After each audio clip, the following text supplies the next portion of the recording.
ரோகிணிய விட நீது சரியான வில்லியா இருப்பாங்க போல இருக்குது அப்படின்னு நினைக்கிறவங்க, மறக்காம கமெண்ட்ல சொல்லுங்க. இப்போ நீது வந்து என்ன பண்றாங்க அப்படின்னா, ரவிய வந்துட்டு லவ் டார்ச்சர் பண்ணிட்டு இருக்கிறாங்க அப்படின்னு தான் சொல்லலாம். ஆனா ஆக்சுவலா உண்மையிலேயே நீது வந்து லவ்வெல்லாம் பண்ணல. என்ன பண்றாங்க அப்படின்னா, எப்படியாவது இந்த ஸ்ருதியும், ரவியும் பிரிச்சிரணும் அப்படின்னு சொல்லிட்டு எதிர்பார்க்குறாங்க.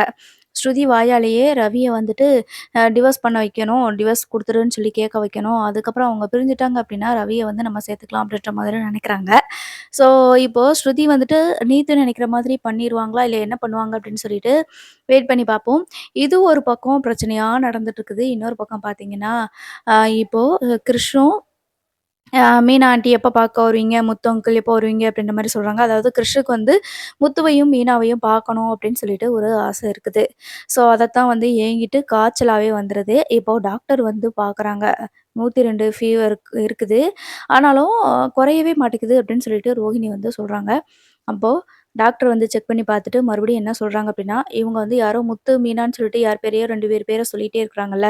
அவங்க வந்து பார்த்தா மட்டும் தான் இந்த காய்ச்சல் குறையும் போல இருக்குது. இது வந்து அ உங்க மனசுல அந்த குழந்தை வந்துட்டு இவங்கள பார்க்கணும்னு நெனச்சிட்டு இருக்கிறதுனால தான் இப்படி வருதோ என்னமோ காய்ச்சல் அப்படின்ற மாரி சொல்லிடுறாங்க.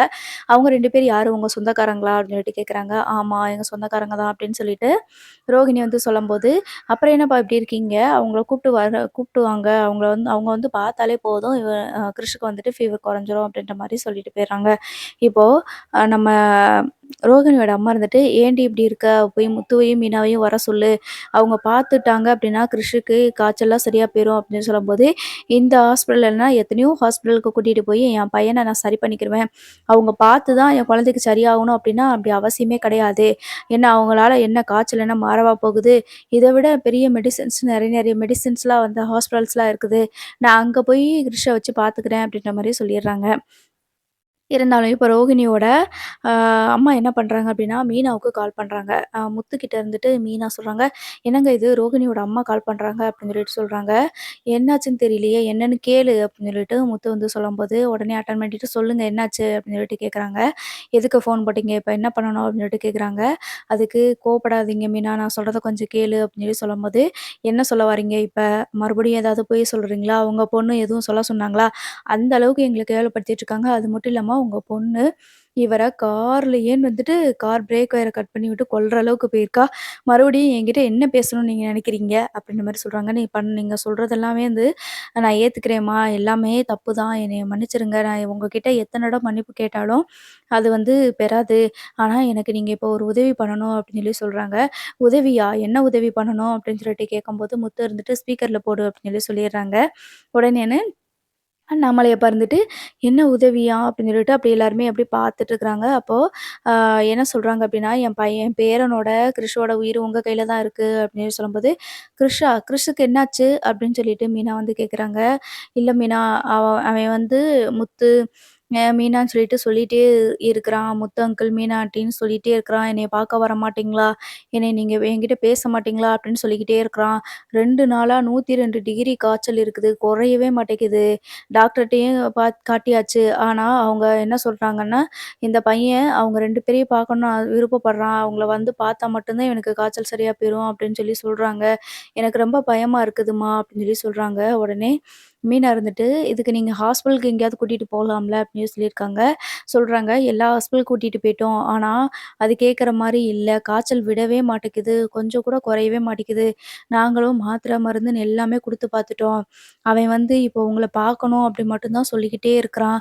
தூக்கத்தில மட்டும் இல்லாம அந்த காய்ச்சல்ல கூட இதத்தான் சொல்லி உளறிட்டே இருக்கிறான்." அப்படின்னு சொல்லி சொல்றாங்க. அதான் அந்த டாக்டர் அம்மா கூட, "இவங்க சொல்றது யாரோ அவங்கள கூட்டிட்டு வந்து ஃபர்ஸ்ட்டு பார்க்க சொல்லுங்க. அப்பதான் அந்த பையனுக்கு சரியா போகும்." அப்படின்னு சொல்லி சொல்றாங்க. பிள்ளை எழுந்திருச்சு நடக்கவே இல்ல. 1 மாசத்துக்கு மேல ஆயிருச்சு. அவன் நல்லா சாப்பிட்டு செஞ்சு, உங்கள பார்த்தே கிட்டத்தட்ட ரொம்ப நாள் ஆயிருச்சு. அதனால தான் உங்கள பார்க்கணும்னு சொல்லிட்டு அவன் நெனைக்கிறான். இப்போ அந்த ஏக்கத்துல பிள்ளைக்கு காய்ச்சலே வந்துருச்சு. தயவு செஞ்சு நீங்க வந்து பாருங்க. 2 நாளா அவன் எதுவுமே சாப்பிடவும் மாட்டேங்கிறான். இப்படியே இருந்தா ரொம்ப எங்களுக்கு ரொம்ப கஷ்டமா இருக்குது. கிரிஷ் எங்கள விட்டு போயிருவானோன்னு பயமா இருக்கு அப்படின்னு சொல்லி சொல்றாங்க. அதுக்கு அ நம்ம மீனா இருந்துட்டு, "எதுக்கு இப்படி பண்ணிட்டுருக்கிறீங்க? ஹாஸ்பிட்டல்ல சேர்க்க வேண்டியது தானே! நீங்க எங்க இருக்கீங்க?" அப்படின்னு சொல்லி சொல்றாங்க. உடனே ரோகிணியோட அம்மாவும் வீட்டோட அட்ரஸ வந்து சொல்லிர்றாங்க. சொன்னதுக்கப்புறமா, "சரி நாங்க வந்து பார்க்குறோம்" அப்படின்னு சொல்லிட்டு சொல்லிர்றாங்க. சொல்லிட்டு, "சரி நீங்க வாங்க" அப்படின்னு சொல்லிட்டு ரோகிணியோட அம்மாவும் ஃபோன வச்சுர்றாங்க. அதுக்கப்புறமா கிறிஷ் கிட்ட சொல்றாங்க, "முத்து அங்கிளும், மீனா ஆண்டியும் வர்றாங்கடா உன்னைய பார்க்கறதுக்கு" அப்படின்னு சொல்லும்போது, கரெக்ட்டா அந்த நேரம் ரோஹிணி வந்துர்றாங்க. "என்னம்மா சொல்ற?" அப்படின்னு சொல்லிட்டு கேட்கும்போது, "ஆமாடி, இந்த பிள்ளை எப்ப பார்த்தாலும் முத்து அங்கிள், மீனா ஆண்டின்னு சொல்லிக்கிட்டே இருக்குது. அவங்கள கூட்டிட்டு வந்து பார்க்க சொல்லுங்க. அப்பத்தான் இவனுக்கு சரியா போகும்னு டாக்டரே சொல்றாங்க. இன்னும் எத்தன இடத்துக்கு கூட்டிட்டு போனாலும் இந்த இது வந்து தீராது. காய்ச்சல் வந்து விடாது. அவன் மனசுல அவங்கள பார்க்கணுன்ற ஒரு ஏக்கம் இருக்குது. நீ வந்து உனக்கு வேணா அவங்க இல்ல வேண்டாம் அப்படின்னு தோணலாம். ஆனா, உன்னோட சுயநலத்துக்காகவும், உன்னோட ஈகோனாலயும் இந்த பிள்ளையோட பச்சை பிள்ளையோட உயிர நீ எடுத்துறாத அப்படின்னு சொல்லி சொல்றாங்க. கொஞ்சமாவது யோசிச்சு தான் பேசுறியாம்மா? நான் இப்ப இங்க இருக்கிறேன். யாரு அடைக்கலத்துல இருக்கேன்னு அவளுக்கு தெரிஞ்சிருச்சுன்னா, அவங்க உஷாராயிற மாட்டாங்களா? அப்படின்னு சொல்லி சொல்றாங்க. என்ன வேணாலும் ஆயிட்டு போகட்டும்டி. அவங்க 2 பேரும் வந்து பார்த்துட்டு போகட்டும். அதுவரைக்கும் நீ கொஞ்சம் பொறுமையா இரு. நீ பேசாம இரு. அவங்க பார்த்தா மட்டும் தான் கிறிஷுக்கு சரியா போகும். சொல்றத தயவு செஞ்சு கேளு அப்படின்னு சொல்லி சொல்றாங்க. இது என் வீடுமா. நீ தேவையில்லாம எதுவும் பண்ணிட்டு இருக்காத. கிறிஷ யாரு பார்க்கணும், யாரு பார்க்கக்கூடாதுன்னு எனக்கு தெரியும் அப்படின்னு சொல்லி சொல்றாங்க. இப்போ அ நம்ம ரோகிணியோட அம்மா இருந்துட்டு, இப்படியே சொல்லி சொல்லி அந்த பையனோட உயிரையும் நீ எடுத்துருவ போல இருக்குது. உனக்கு உன்னோட சுயநலம் மட்டும் தான் முக்கியம். இப்பயும் நீ இப்படிதான் பண்ணிட்டுருக்கிற. எனக்கு என்னோட வாழ்க்கை மட்டும் போதும். எதிரியா நினைக்கிறவங்க எப்பவுமே எதிரி தான் அப்படின்னு நீ சொல்லிட்டுருக்கிற. நீ பண்றது எதுவுமே பிடிக்கல. இப்போ முத்துவும், மீனாவும் இப்போ இங்க வருவாங்க. அவங்க வந்து கிருஷ்ஷ பார்த்துட்டு போயிருவாங்க. அதுக்கப்புறம் அவனுக்கு சரியா போயிரும். அப்புறம் உன்னோட விஷயத்துல அவங்க இதுவரைக்கும் எந்த இதுலயுமே தலையிட்டது கிடையாது. இனிமேலும் அவங்க தலையிட போறது கிடையாது.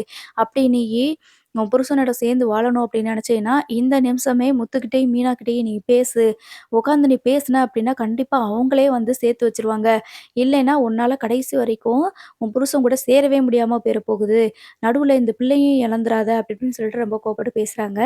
அப்போ நம்ம அண்ணாமலை அப்பா இருந்துட்டு, தயவு செஞ்சு போய் பார்த்துட்டு வாங்க. அவங்க பெரியவங்க பண்ண தப்புக்கு அந்த சின்ன பையன் என்ன பண்ணுவான்? அவன் நம்ம குடும்பத்துல ஒரு ஆளா இருந்தான். எனக்கும் பார்க்கணும்னு விருப்பமா தான் இருக்குது. ஆனா, இப்ப எனக்கு நான் அங்க வரக்கூடிய மனநிலையில இல்ல. நீங்க 2 பேரும் போய் பார்த்துட்டு வாங்க அந்த பையன அப்படின்னு சொல்லிட்டு அனுப்பி வச்சுர்றாங்க. ஸோ, இப்ப கிறிஷ பார்க்குறதுக்கு முத்துவும், மீனாவும் கிளம்பி வர்றதுக்கு ரெடியா இருக்கிறாங்க. கிளம்பி வர்றதுக்கு போறது மாதிரி இன்னைக்கு எபிசோட் முடிச்சர்றாங்க. ஸோ இன்னொரு பக்கம் பார்த்தீங்கன்னா, இது நடந்துட்டுருக்கும்போதே இப்போ விஜயாவோட வீட்டு பத்திரம் சிந்தாமணி கையில வந்துருச்சு.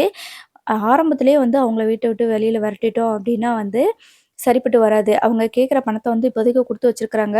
கொஞ்ச நாள் போகட்டும். வட்டிக்கு மேல வட்டி ஏறிருச்சு, வச்சிருச்சு அப்டின்னு சொல்லிட்டு ஒரு கணக்கு போட்டு, இந்த இத நம்ம வாங்கிக்கலாம் அப்டின்னு சொல்லிட்டு சிந்தாமணி வந்து சொல்றாங்க.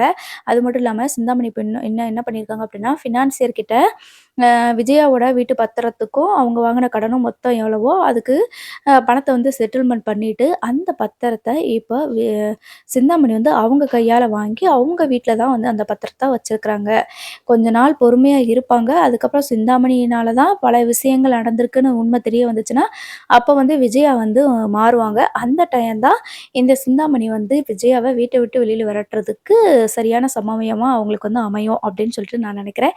நீங்க என்ன நெனைக்கிறீங்க? அப்படின்னு மறக்காம கமெண்ட்ல சொல்லுங்க. தேங்க்ஸ் ஃபார் வாட்சிங்.